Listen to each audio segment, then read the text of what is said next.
사랑이라는 말을 우리가 자주 쓰죠. 그래서 우리가 예배를 드리면서 하나님 사랑합니다, 성령님 사랑합니다, 예수님 사랑합니다, 사랑한다고 고백을 했습니다. 사랑의 특징이 뭘까? 여러 가지가 있겠지만 기억한다는 것이죠. 사랑하면 그 사람의 모든 것을 기억하게 되고 또 기억하려고 애를 쓰는 것입니다. 그런데 기억이라는 것이 저절로 되는 것이 아니라 기억하기 위해서 노력해야 한다는 것이죠. 노력해야 된다.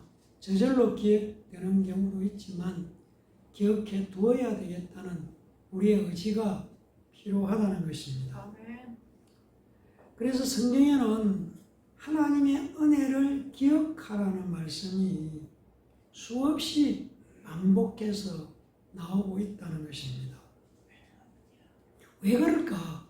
성경에서 같은 내용이 반복되는 것은 강조하는 의미도 있지만 사람들이 잘 잊어버린다는 것입니다. 그래서 자꾸 기억하라고 말씀하시는 것입니다. 구약 성경 여호수아서 5장 9절을 보면은 이런 말씀이 있습니다.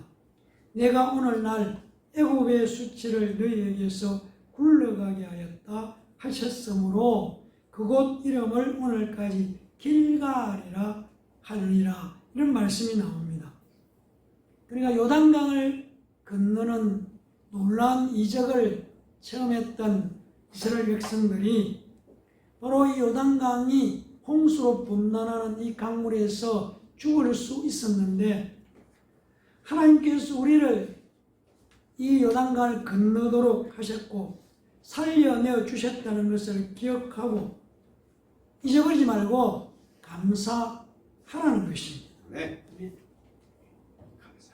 우리에게 감사가 끊이지 않아야 되는 이유는 예수님께서 나를 구원해 주셨다는 것, 내 구주가 되신다는 것을 기억하는 사람은 범사에 감사하게 되어 있다는 것입니다. 아멘. 우리에게 감사가 사라지는 것은 예수가 내 구주라는 사실을 잊고 살 때에 감사가 우리 입에서 사라지게 되는 것입니다. 하나님의 은혜, 하나님의 사랑, 하나님의 축복을 기억하고 오늘 맥주 감사 예배를 드리는 우리 모두가 되기를 간절히 부탁을 드립니다. 네. 우리가 예배를 드릴 때에 예배가 아무나 드릴 수 있는 것이다 라고 가볍게 생각할 수 있습니다. 그러나 우리가 예수 이름을 부르면서 예배를 드리는 것은 예수 그리스도를 나의 주로 영접하는 사람만이 드리는 것이 예배이고, 예수 그리스도를 나의 구주로 고백하는 사람들이, 영접한 사람들이 드리는 예배를 하나님께서는 연락하신다, 기뻐하신다는 얘기입니다. 네. 사랑하는 성도 여러분, 선교사로 유명한 스탠리 존스라는 분이 있습니다. 영국 선교사이고 감리교 선교사이며 인도에 선교 활동을 했었고 유명한 간디와도 교제를 했던 인물입니다. 이분이 자기 체험을 근거로 이런 얘기를 했습니다. 첫 번째, 은퇴하지 마라. 두 번째, 날마다 무엇인가 새로운 것을 배우려고 애쓰라. 세 번째는 다른 사람에게 친절을 베풀어라. 넷째는 소극적으로 되지 마라. 소극적인 자세를 갖는 자가 되지 마라는. 다섯째, 날마다 감사를 잊지 말아라. 여섯 번째, 육체적인 활동이 쇠약할수록 그것에 육체적인 쇠약함에 신경 쓰지 말고 영적인 활동을 더 많이 해라. 일곱째는 하늘나라의 행운, 물질, 정신적 유산을 많이 사다 두어라. 이 7가지 얘기를 했습니다. 이 얘기를 다 기억할 수는 없지만 오늘 예배드리는 우리 한 사람 한 사람에게 혹시라도 도움이 되었을까 하는 질문을 해보게 됩니다. 단지 늙는 것이 아니라 더 나아지고 있다. 이 말은 여러분에게 어떻습니까?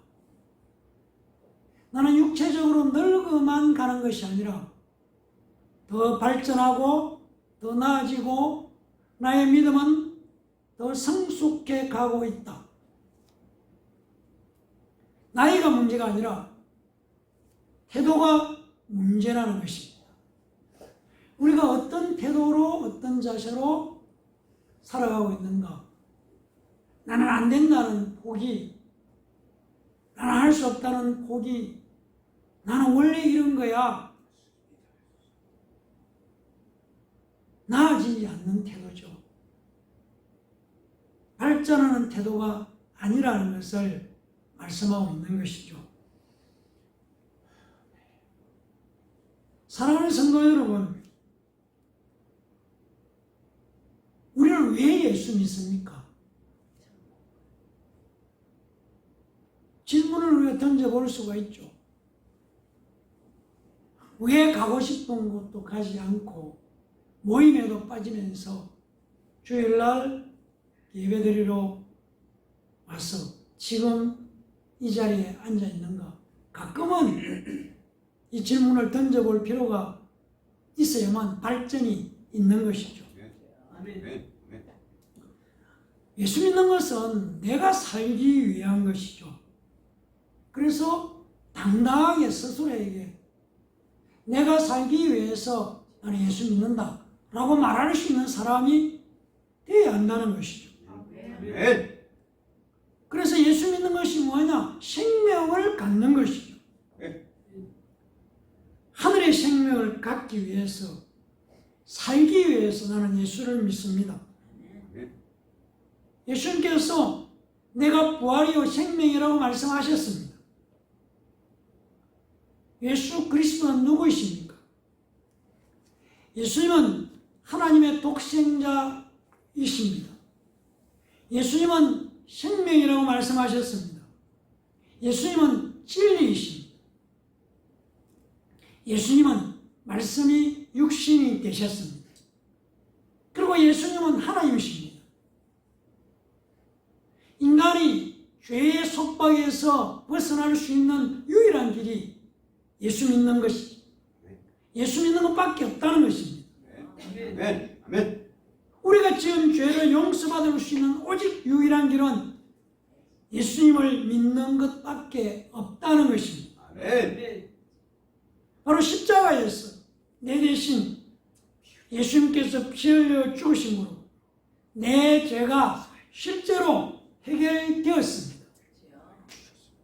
예수님이 채찍에 맞음으로 내 병이 해결되었습니다. 우리가 가지고 있는 죽음의 문제가 예수 그리스도로 말미암아 해결되었습니다. 죽은 지 사흘 만에 죽은 자 가운데서 부활하셔서 부활의 첫 열매가 되셨습니다. 그 부활하신 예수님께서 부활하신 후에 성령 받으라고 제자들에게 말씀하셨습니다.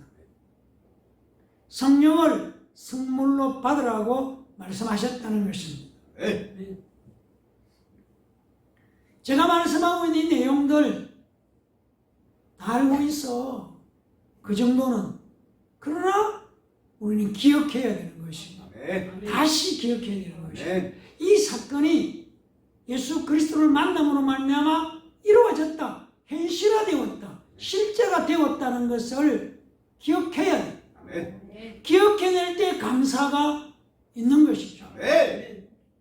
우리가 지금 나열하는 이 논란, 이적, 논란, 세상은 수 없는 문제들이 일어나고 그것이 내 것이 되었다는 사실을 잊고 살 때에 우리에게는 감사가 멀리 이루어지는 것이죠. 아멘. 그러나 이 사건이 언제나 내 앞에서 지금 현재 사건으로 내게 이루어질 때에 우리는 감사하게 되는 것이고 아멘. 다르게 살려고 애를 쓰는 것이고 다른 방법을 보려고 하는 것이고 세상 사람들과 다른 사고와 다른 방법을 가지는 것이죠. 아멘. 이 사실을 기억할 때에 그래서 기억해야 되는 것이죠. 아멘.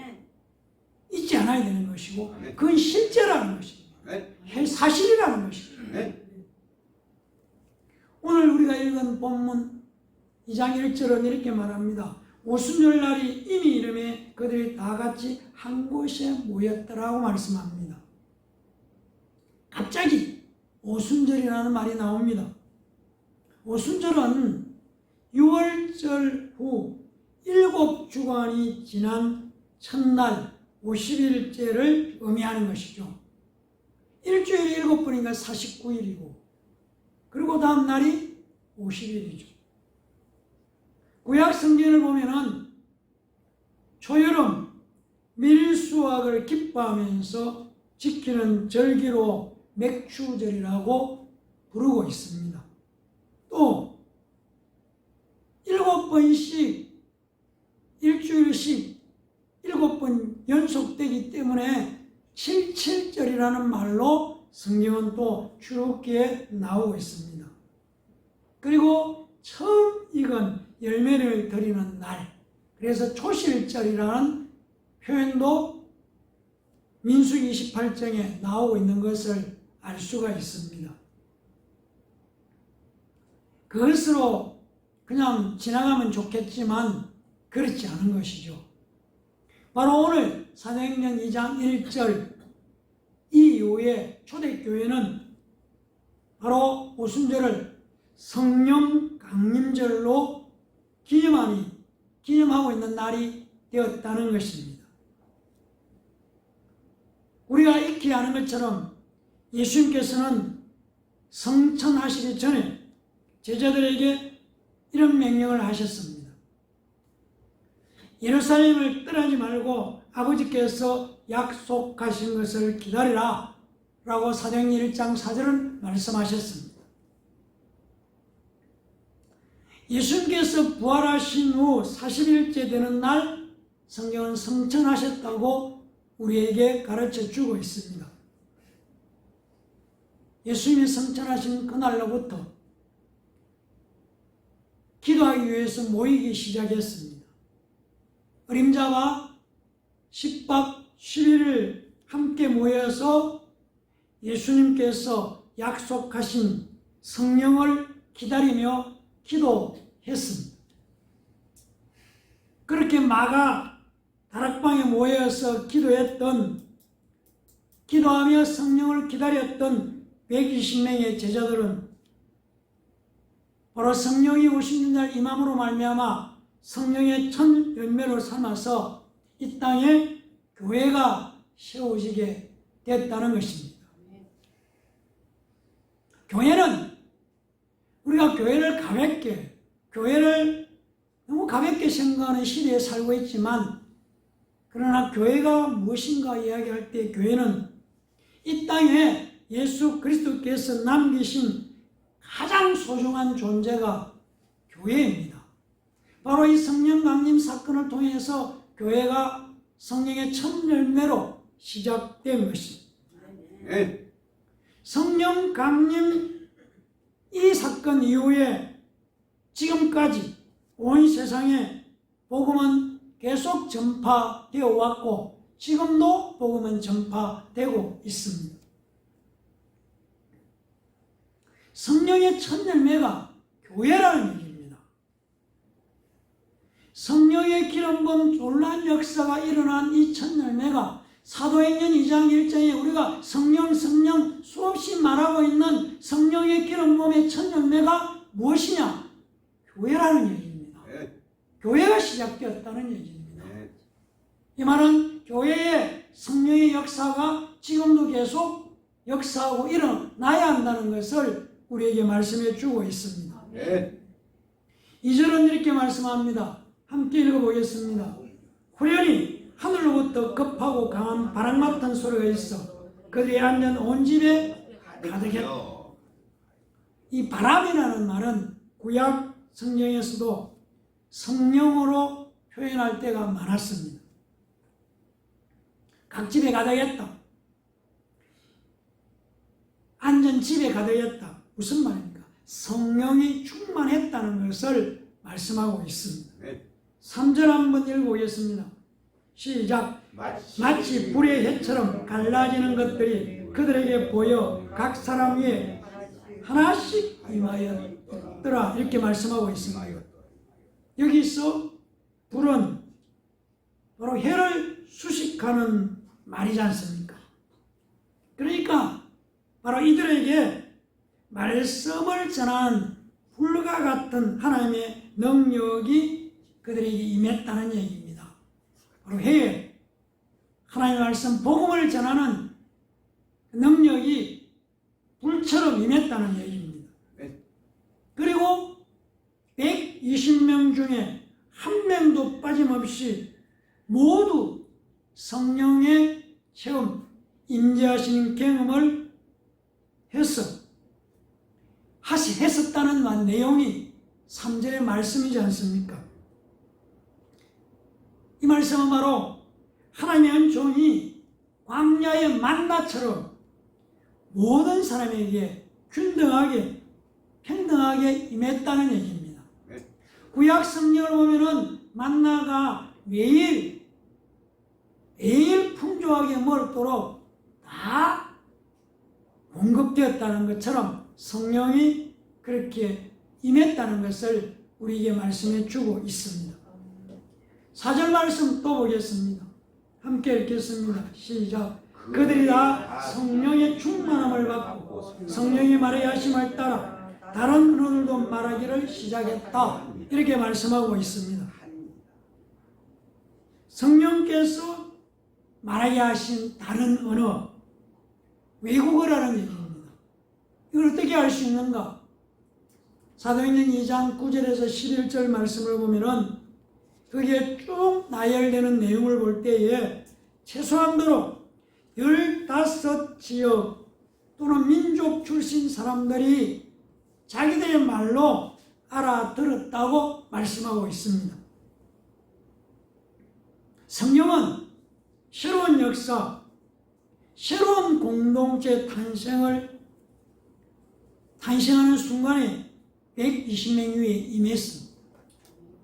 성령이 임함으로 말미암아 새로운 역사, 새로운 성령의 시대가 열리고 교회 시대가 열리는 놀라운 일이 일어났다는 것을 우리에게 말씀해 주고 있습니다. 성령의 첫 열매인 교회가 시작되었습니다. 우리가 한번 기억해 볼 필요가 있습니다. 성령이 임하고 난 다음에 성령 충만함을 받은 그들이 나가서 복음을 능력 있게 전했습니다. 성경은 성령 받은 자들이 복음을 전하지 않았는데 하나님께서 사람들을 모아서 5,000명씩 3,000명씩 교회에 모이게 했다. 그렇게 기록하지 않고 있습니다. 우리는 잘 알아야 되는 것이죠. 우리 주변에 비어있는 자리를 채우는 것을 하나님께 채워달라고 얘기하는 것이 아니고 하나님의 은혜인 성령을 받고 그 감당을 우리가 하는 것이지 하나님께서 옆자리를 채워주는 것이 아니라는 얘기입니다. 기도하실 때에 내용을 확실하게 깨닫고 할 필요가 있다는 것이죠. 네. 하나님은 우리에게 전하는 사명을 맡겼다는 것이죠. 네. 우리가 듣기에 그럴듯한 말을 하는 것이 아니고 성령을 받아야 된다. 성령을 받으면 성령이 우리를 사용해서 하나님의 사역을 하게 하신다는 것을 깨달는 것이 굉장히 중요하다는 것을 다시 한번 말씀드리면서 우리는 성령 강림절, 맥주 감사절을 지나면서 기억하고 기념할 때에 감사할 수 있다는 것을 다시 한번 우리 마음에 새기는 복된 시간 되기를 간절히 부탁을 드립니다. 아멘. 바로 이 성령, 오순절 성령의 강림 이후에 사도행전 2장 14절 36절을 보면 2장 36절 46절 14절에서 36절의 베드로의 설교 내용 37절 38절을 보면 이렇게 말씀합니다. 그들이 이 말을 듣고 마음에 찔려 베드로와 다른 사도에게 물어 이르되 형제들아 우리가 어찌할꼬 하거늘 베드로가 이르되 너희가 회개하여 각각 예수 그리스도 이름으로 세례를 받고 죄 사함을 받으라. 그리하면 성령을 선물로 받으리라. 라고 베드로는 어찌할꼬 하는 그들에게 말씀해 주고 있는 내용을 우리는 알 수가 있습니다. 여기에 인생의 비밀이 있습니다. 고린도전서 12장 3절을 보면은 성령으로 아니하고는 누구든지 예수를 주시라고 할 수 없다라고 말씀하고 있습니다. 부활하신 예수님께서는 제자들에게 성령을 받으라고 말씀하셨습니다.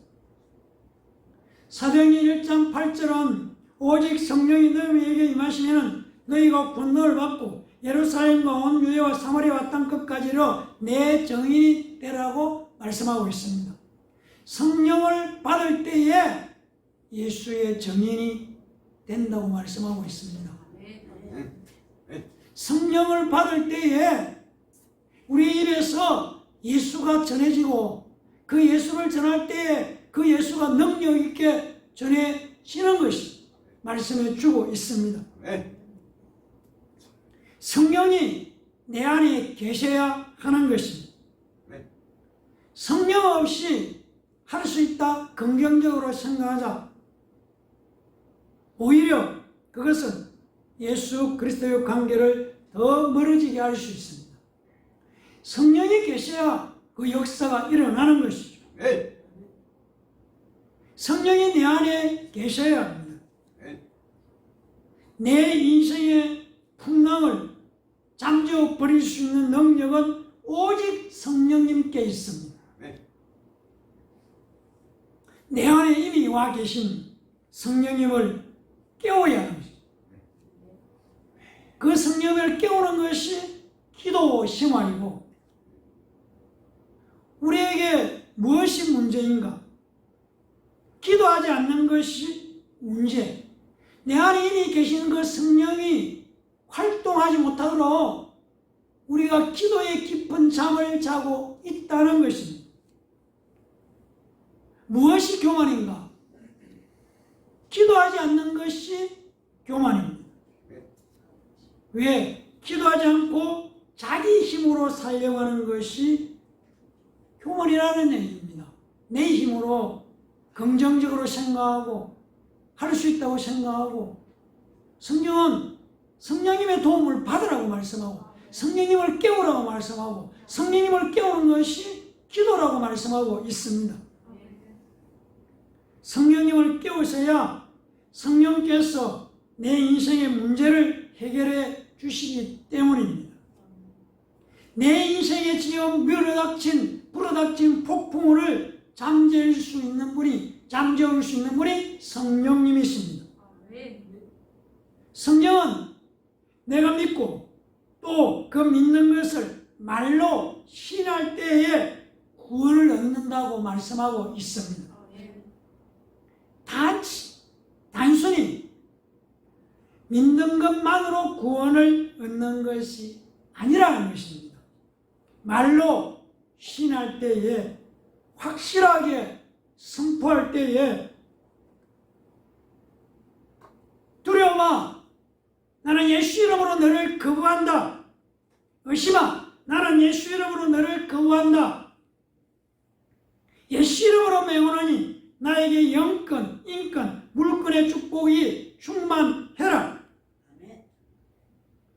내가 입으로 선포할 때에 내가 그렇게 믿고 있다는 것을 내가 입으로 확실하게 선포할 때에 역사가 나타나는 것이고 두려움은 떠나가는 것이고 염려는 떠나가는 것이고 의심은 떠나가는 것이고 우리의 삶의 현장에서 매일매일 부딪히는 문제를 해결하기 위해서 성령님의 도움을 얼마나 구하고 있냐는 것이죠. 성령님은 초현실적인 초자연적인 역사를 이루실 수 있는 분이신데 우리는 내 안에 계신 그 성령님을 모시기만 하고 나의 삶에 개입할 수 없도록 가만히 침묵하고 있는 것이 우리의 모습이 아닌지 오늘 우리가 다시 한번 생각해 볼 필요가 있습니다. 어떻게 깨울 수 있냐고. 기도하는 사람에게 성령은 깨어나는 것이고 기도할 때에 내가 일하고 있는 그 삶, 내 생활 현장에 성령님이 직접 개입해서 그 문제를 해결하실 수 있도록 개입해 달라고 깨워서 실제로 내 문제가 해결되는 체험, 경험이 있는 그런 믿음의 사람들 다 되시기를 예수님 이름으로 간절히 축원합니다. 내가 예수 이름으로 이곳을 예수님의 보혈을 덮어서 예수님의 보혈로 우리의 죄와 허물을 다 씻어버리노라. 아멘. 기도하겠습니다. 감사합니다 하나님. 성령의 첫 열매, 성령의 첫 열매는 바로 120명을 통해서 교회가 시작되었고 교회는 바로 성령의 첫 열매인 것을 기억하면서 하나님께서 교회를 얼마나 사랑하고 있는가를 우리가 다시 한번 기억하면서 교회를 사랑하고 교회를 통해서 영광을 받고 교회를 통해서 축복을 체험할 수 있기를 원합니다. 교회를 통해서 내 삶이 부유해지고 내가 건강해지고 내가 영적으로 귀가 열려지는 이런 경험과 체험을 교회를 통해서 체험할 때에 교회를 사랑하는 성도들이 될 수 있음을 믿사오니 교회를 사랑하는 하나님의 자녀들 되도록 축복해 주시옵소서. 감사드리며 예수님 이름으로 기도합니다. 아멘.